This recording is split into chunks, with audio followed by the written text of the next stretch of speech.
Welcome to the QAA podcast. I'm Dr. Kerr Castle and I'm very happy to introduce this latest episode focusing on assessment design for a time of artificial intelligence. Generative artificial intelligence has had a seismic impact on learning, teaching and assessment in higher education, and is a topic that QAA has been supporting members on over the last couple of years. A critical dimension of this is sector concern over assessment validity and academic integrity, raising a fundamental question. How do we assess in an age of generative artificial intelligence? To help us answer this question, we invited Professor Phillip Dawson, Co-Director of the Centre for Research in Assessment and Digital Learning, or CRADLE, from Deakin University, to be the keynote speaker at our 2025 Quality Insights Conference and share his views. Having initially studied AI and cybersecurity before his PhD in higher education, Phil is now an internationally renowned expert in assessment, artificial intelligence and academic integrity. This podcast features Phil's full keynote address, which proved to be one of the standout moments from Quality Insights this year. And if you would like to view Phil's presentation slides for additional context, you can find a link to them in the show notes. So let's hand over to Phil. Oh, thank you so much for such a warm welcome. It's a joy to be here. We in Australia admire what you at the QAA do. It's a wonderful thing to have a body that's so concerned with quality in higher education and supporting a sector to do a good job of it. I'm joining you from Australia. I'm in Melbourne on the stolen lands of the Wurundjeri people and pay my respects to their elders past, present and becoming. So, I'm going to start with some really boring stuff. I'm starting with disclaimer. This is the most boring bit of the presentation.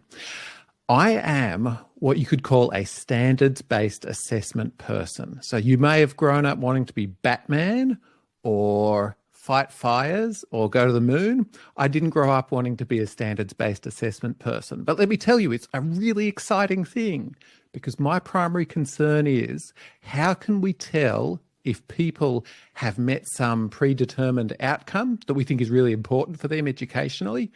How can we know, and then how can we warrant to society that this person can do this thing? So that's where I'm coming from. The UK is very much aligned with Australia in that, but there are some locations in the world where standards-based assessment is not the common way of doing things. In some places, people are, marked to a curve against their peers to say, well, you were better than you. That's not me. I'm about how can we know if someone's met the standard? But I also support AFL. If we were in Australia, I'd make a joke about our football codes and there's a secret message on the slides, but I'm not going to do that. The AFL here is assessment for learning. I think assessment's learning purpose really matters. But I'm mostly going to be talking about assessment of learning today, because that's something that's really under threat at the moment. How can we really know what people are capable of? There are many other conversations we could be having about AI. They're all worth having. The one we're going to have is around assessment of learning. I receive research funding from educational technology companies. Most notably in this space and most relevant would be I have received funding from Turnitin, which is to say they've paid the direct costs of some of my research. And also Inspira has funded the production of some work as well. If I were a Formula One driver or something, though, these logos would be very small because the money amounts are quite small. And finally, my mum helped me contract cheat in year 4. Now, we had to do a poster comparing the similarities and differences between Canada and Australia. And I was terrible at this. And Mum helped me too much. She basically did the task for me. I have come to understand now that crossed the line, but I just kind of wasn't able to do this task. Later in life, I discovered I have a thing called aphantasia, which is not having a mind's eye. So I can't picture a duck, a square, my children's faces, or a sunset or anything like that. This made doing any of these visual tasks really challenging. If you'd like a hard-hitting documentary on this issue of contract cheating in the early years, I recommend the Peppa Pig episode School Project. In it, Madame Gazelle sets the students a task and they all go home and get their parents to do it for them. And they do that Peppa Pig laughing thing at the end where they all lie down. It's funny. But I raise this to say that all of our understandings of integrity are socially constructed and they vary. What's acceptable in one context is different to another context. What's acceptable with AI? We're making that up, all of us together as we go along. So let's do some make-em-ups. Okay, that was the boring part. The rest of the talk is much better. I want you to take 4 things from this presentation. Firstly, that assessment needs to change for a time of AI. Secondly, how we might get there. And when I'm talking about that, I'm going to talk about a project that I worked on with some colleagues for the Australian higher education regulator, TEXA, where we tried to sketch out what that might look like. Then I'll give you some key considerations for you to keep in mind as you do the work of assessment change. And finally, I'm going to advocate for and push for a particular type of assessment change. The necessity for structural changes. Okay, let's get on with it. We need to change assessment. What we've got here is a couple of rather low-res GIFs. I'm sorry about this. These are the best quality I could get. On the top right, we have a browser plugin that is designed to do your online quizzes for you. That's what it does. That's the thing. It's specifically designed to go in and auto do your quizzes. It uses generative AI to go and solve them for you. There's no interaction by you. There's no learning. There may be assessment, but it's certainly not assessment of what you can do. Now, that's been around for a little while. I think that sort of browser plugin's been around for at least a year. But recently, OpenAI released a thing called Operator. Now, what Operator does is, we're familiar with ChatGPT. You know, you type to it, it tells you stuff, it might draw you a picture, it might give you a file to download, whatever else. What Operator does is Operator runs a web browser and it clicks the buttons and does stuff within the web browser. Now, there's a really interesting video up there on YouTube from a channel called Cursive, and it shows how someone was able to basically say, hey, log into the learning management system and just do the course. Just do the course. And it keeps asking for permission, Operator does, to continue to do the course. And the person says, no, just do it. Stop talking to me. Just get in there and do the course. And it types out the answers and it clicks the quiz buttons and the whole thing.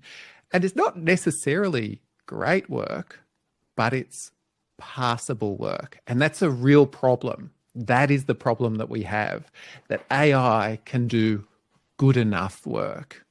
You know, there's been sort of arguments about exactly how good it is. And I think this is a great paper from early on. You know, GPT-4 passes the bar exam.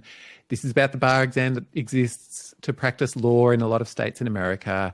And, you know, we saw very rapidly with the advent of GPT-4 that it was able to exceed the passing range for becoming a lawyer in those states. And, you know, yes, there were people who went and critiqued the findings of the paper and said, oh, but it's not exactly right. You know, maybe it's closer to the passing range for an average student. But the problem for me isn't how good it is. Is it good enough? You know, does it achieve the passable standard? Because, you know, the passable standard is you can go and build a bridge. You can go and operate in surgery. You can go and teach my kids. That's the pass mark. Your various degree classifications and all of that I know you love so much in the UK that we don't have in Australia. Yes, those matter too. But whether someone gets a degree or not is the thing that really, really matters. And AI can do that level for many types of tasks. For a while there were conversations that were basically, AI can't do X, Y, Z. And look, I'm not going to go through this one in depth. I think this book is a great time capsule of what some clever AI people thought in 2021 was completely solved, all the way through to nowhere near being solved. And we have things like AI writing interesting stories or interpreting a work of art was considered nowhere near solved. And in just the space of a few years, we've gotten to the point where some people would argue those are solved problems or real progress problems. So there is a need for assessment to change in a world where AI can do the things that we used to assess. So how are we going to do it? I'd like to talk now about some work where we got together a whole bunch of people in Australia. So we got together 18 experts in assessment, higher education, and AI to talk through this really difficult problem. I'll do a small piece of patriotism now. You may think, why Australian experts? Why would they matter? Australia is the #1 country in higher education research, and specifically in higher education assessment research.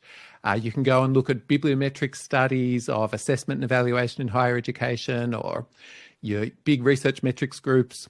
They find Australia is where it's at for higher education assessment research, with big thanks to our wonderful assessment colleagues in the UK as well and around the world. Australians do have stuff to say on this.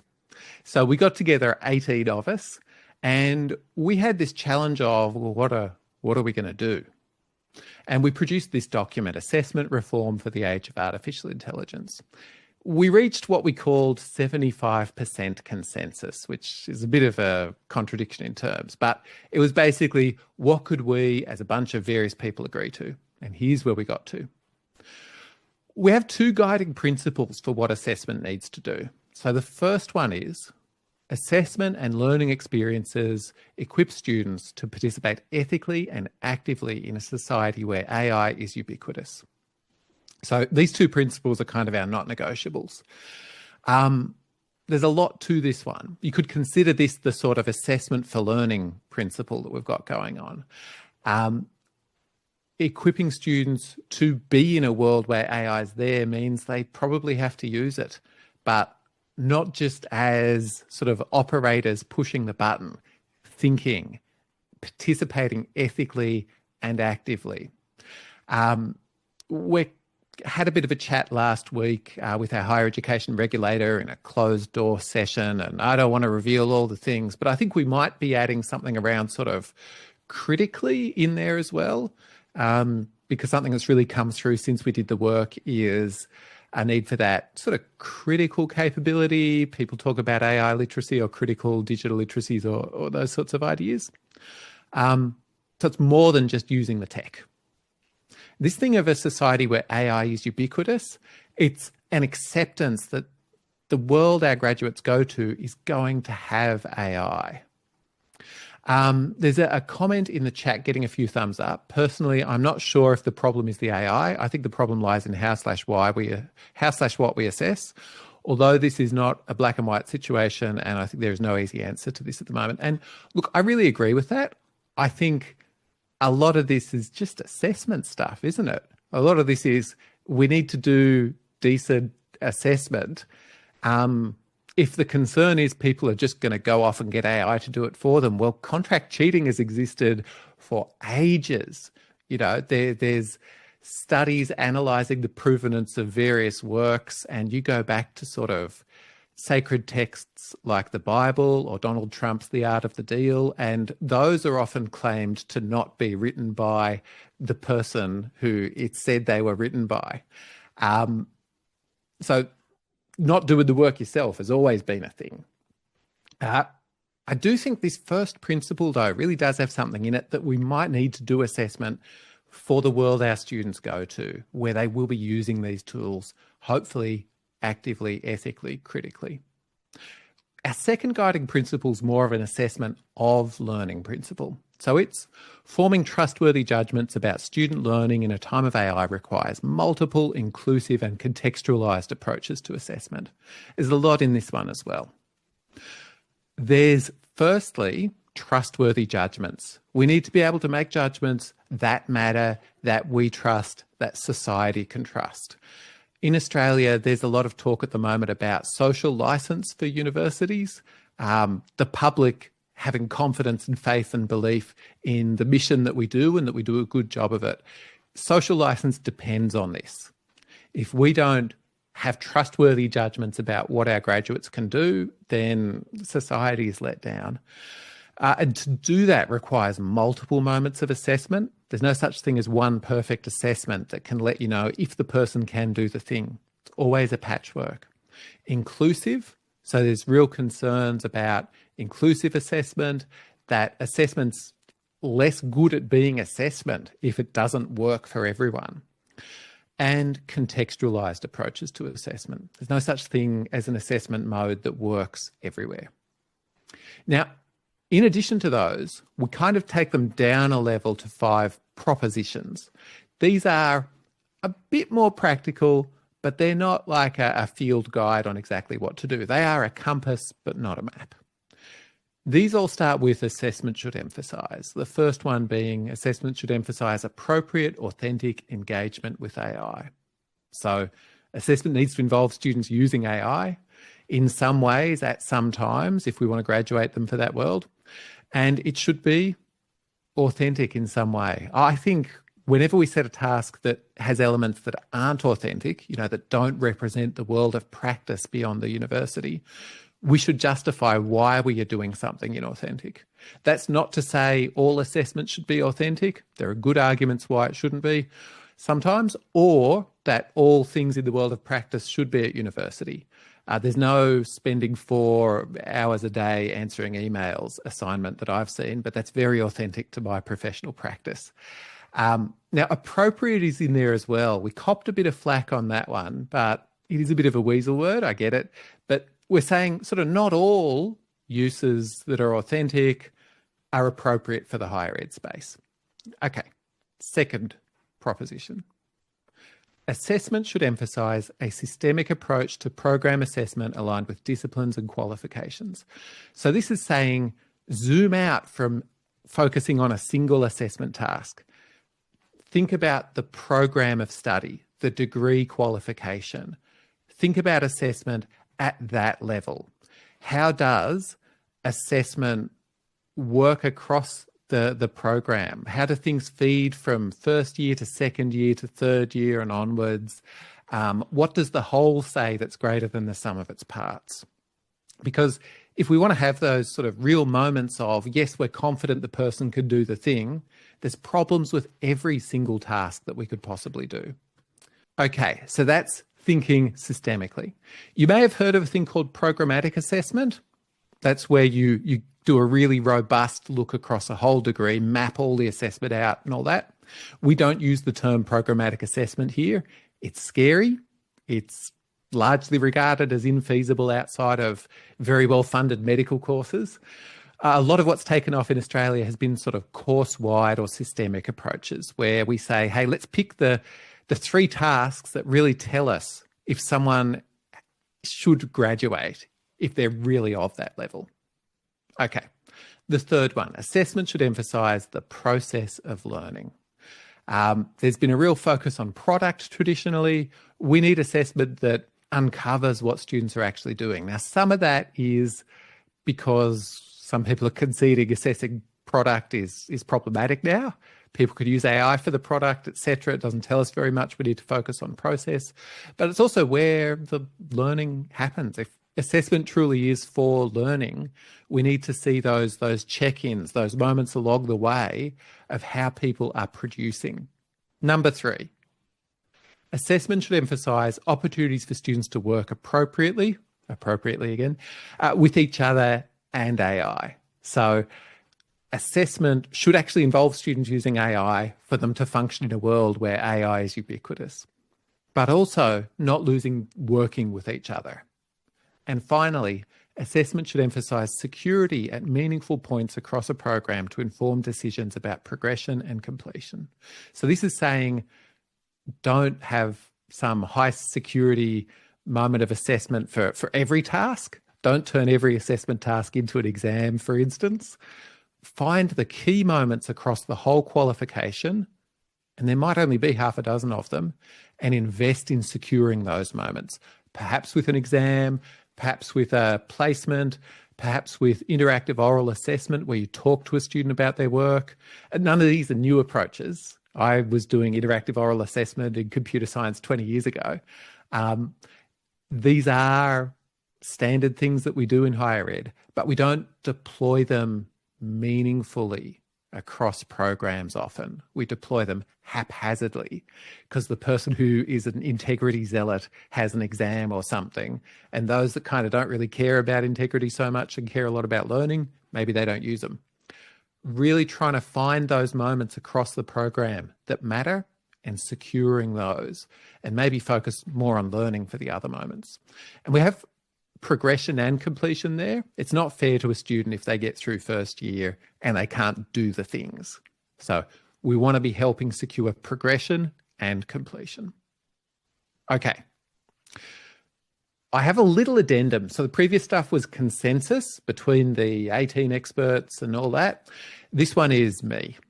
So firstly, we don't mention cheating in that, but I don't think it's a useful framing for AI. AI is there. AI is authentic tools of production. AI gets in the way of our ability to judge what students can do, so we need to address it, but cheating's not necessarily the most useful framing. Secondly, we also don't use the word validity, but validity is what underpins all of that conversation. I'll get into validity a bit more. It's not a scary word. Don't switch off. We will all be using the word validity by the end of this. And thirdly, we can't substitute all of our assessments of disciplinary outcomes with assessments of AI use or critique. Yeah, we don't want to be giving people kind of bad AI degrees where you just used AI, or degrees where you just used AI and then you were assessed on how well you critiqued its output. Those are fundamentally different things to what we say our graduates can do right now. So yes, AI use and critique is important, but the good old stuff that we thought mattered might still matter. Okay, that's the how assessment might need to change for a time of AI. I've now got kind of half a dozen-ish things that I'd love you to keep in mind as we go through the work of assessment change. All right, I want to start off with this great quote. This is from the Challenging Assessment special issue of Assessment and Evaluation in Higher Education. It's in the editorial from Liz McDowell. I think it's Liz. Many of the dilemmas we face are not about assessment per se, but are at heart debates about what should be assessed. And I really want to flag that with us. As we have this great assessment conversation that I really want to have, because I'm an assessment person, I really want to acknowledge that we want to question, are we assessing the right things? Are the things we used to assess that we think maybe we can't assess anymore, are they still worth assessing? Do we need to assess some different things? When we're having these conversations, let's ask ourselves, are we having an assessment conversation or a what should be assessed conversation? And I acknowledge they're often quite enmeshed. Secondly, I want to plug a philosophy, a line of thinking, a paper that we've been pushing from my centre, which is this: validity matters more than cheating. So cheating and the whole AI thing have really taken over the assessment debate. In this paper, in Assessment and Evaluation in Higher Ed, we argue that, cheating and all that matters, but assessing what we mean to assess is the thing that matters the most. And that's really what validity is. It's, are we assessing the thing that we think we're assessing? Now, in our efforts to address cheating and AI, we often change assessment. And, that's really to try and change it to support validity quite often. If someone uses AI, we can't make a valid judgment if they've used it for the outcomes we were trying to assess. So we change assessment to try and address that, to try and promote assessment validity. But in doing so, we sometimes hurt validity as well because we make the assessment worse at being an assessment of the thing. I'll give you an example. Remote proctored exams, very contested area. I've got a chapter in the Handbook of Academic Integrity that really tries to look at the pros and cons of the arguments in that space and the evidence. Let's say we deploy a remote proctored exam because we are concerned that students are going to cheat. So that's an attempt to support validity, to address the cheating threat to validity. Problem is, some students have got test anxiety, so they underperform in this test.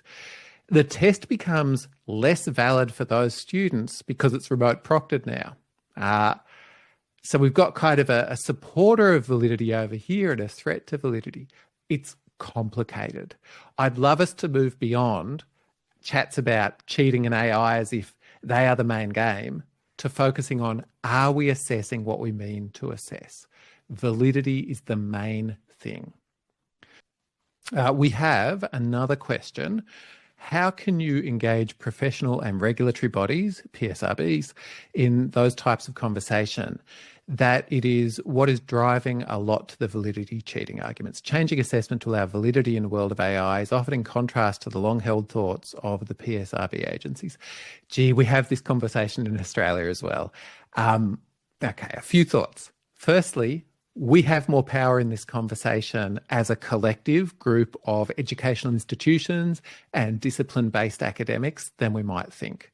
When we group together, and in Australia, that's often done through the Deans Councils. So we have these organisations that the Deans of Education or whatever else, Deans of Business, those sort of groups, they actually have a fair bit of sway with these PSRBs. So you have more power than you think, firstly. Secondly, I think it's about having conversations with the right people in them.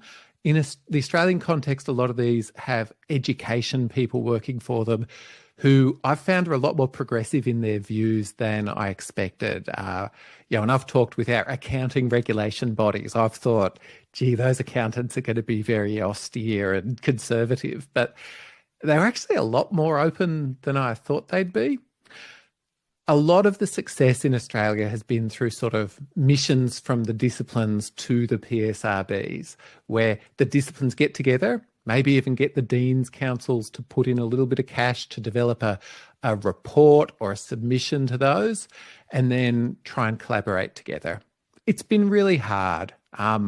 There are some of them in Australia that I find incredibly frustrating. They have some anachronistic views. But I'm with you. It's a struggle. I'm sorry, I don't have a magic wand answer here. But very much, if you can get onto the validity conversation with them, that's really good. In the paper, we talk about how validity is a God term. No one's anti-validity. We're all pro-validity in the assessment world. And it's a very powerful term to bring things into conversations. Elsewhere, I argue that validity is a great way to bring inclusive assessment into the conversation, because assessment that's not inclusive has real validity problems. Okay. I'm going to make a push for future authentic assessment now. You're familiar with authentic assessment that represents the world outside of the university, and it's contested. And there's a great paper by Tim Fawns recently around sort of how authenticity is often presented as a panacea, and it's not. But it's still something we do want to embrace in assessment where appropriate. And we might even want to think about future authenticity. So not just assessment that represents our past experiences of the discipline, but what the future of the discipline is, or at the very least, current AI practices in the discipline. As an example, I can say my university is actually getting academics to go out and spend time with the disciplines to understand and have conversations about AI. We have an incredibly modest, meagre funding scheme that's supported many academics to go out there and find out where's AI at. And in our experience, the disciplines and industry are crying out for that sort of engagement with academia around AI. They don't want us to tell them what to do. We don't want them to tell us what to do. It's a real meeting of minds to understand each other, because only through doing that can we really have authentic assessment that represents our students' futures. I next want to talk a little bit conceptual. So I'm going to talk about scaffolding. We're familiar with scaffolding, possibly. Did that Education 101 class many years ago. It's this idea that to teach my kids how to stack the dishwasher, I first show them how to do it. Then I might guide their hands into it, giving them assistance from a more capable other, guiding them into doing this thing, and gradually providing them feedback, and I'm withdrawing these supports as they go, and eventually they can stack the dishwasher all by themselves, supposedly. Scaffolding, I don't think, is a great idea for AI. AI will not withdraw scaffolds. If you use AI to learn how to do something in your uni studies and you're not really careful with it, if you just get it to do the thing for you, it will do the thing. It won't develop your ability to do it yourself. I'm going to push for reverse scaffolding, which is you can only use AI to do it after you've shown us you can do it yourself.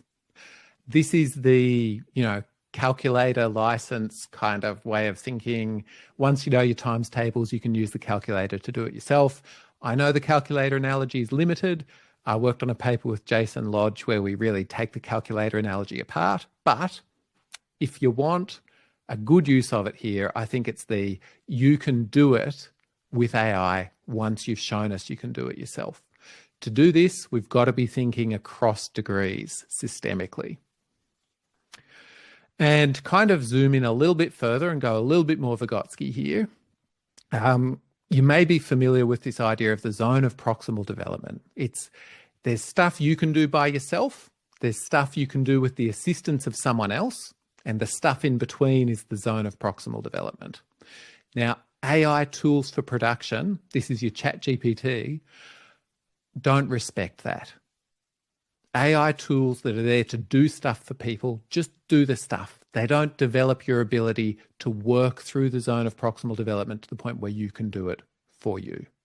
So really, when we're allowing students to use AI, we need to be concerned about how it may wither their ability to do things. I want to talk briefly about cognitive offloading. This is the use of some sort of tools or physical action to get something done in an easier way, something that takes less mental burden. People have been complaining about technology and cognitive offloading for a very long time. You go back to Socrates. Socrates complains about writing, that people will appear to know things, but really they just read it or they wrote it down, and that this is a real problem for education. Socrates was not a fan of this particular technology. All the way through with many other technologies, we've had these same concerns about cognitive offloading.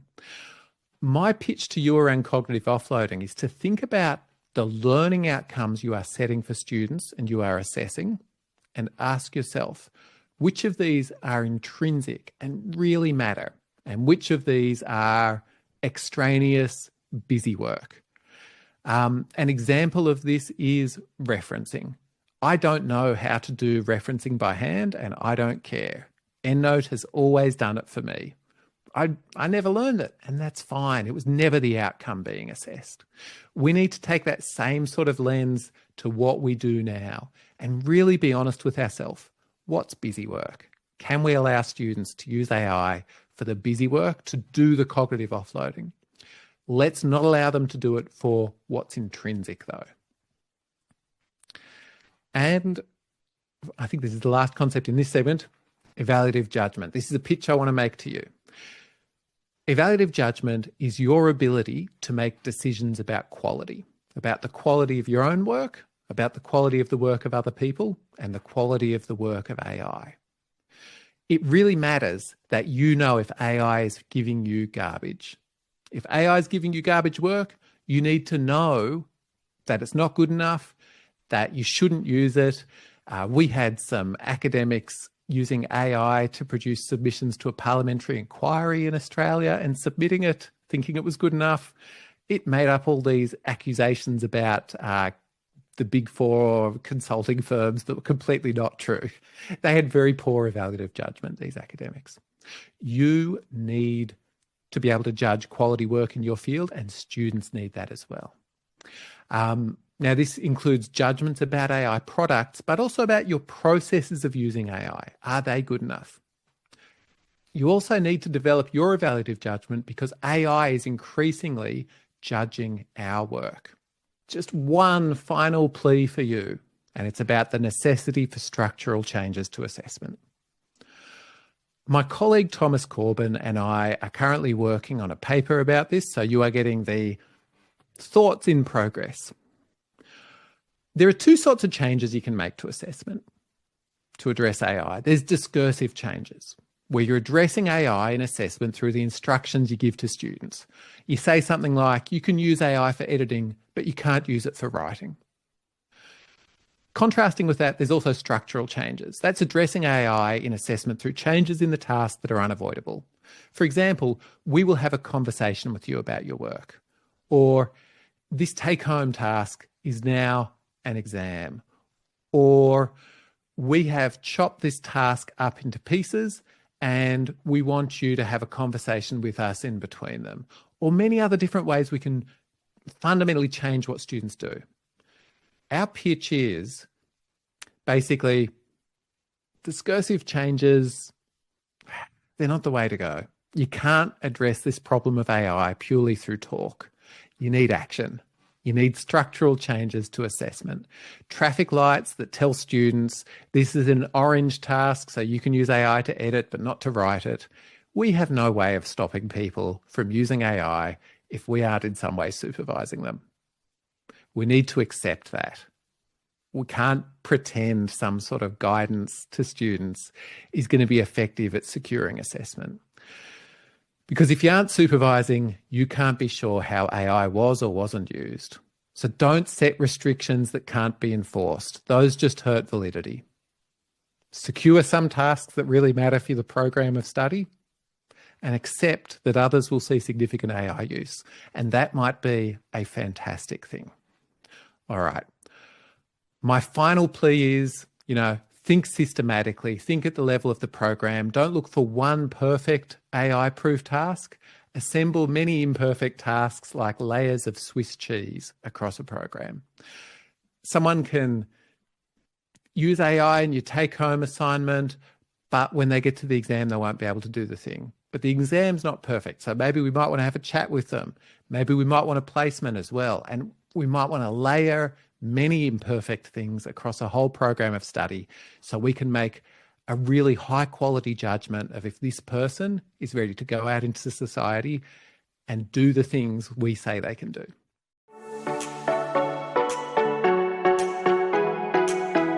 Thank you to Phil for such a thought-provoking keynote.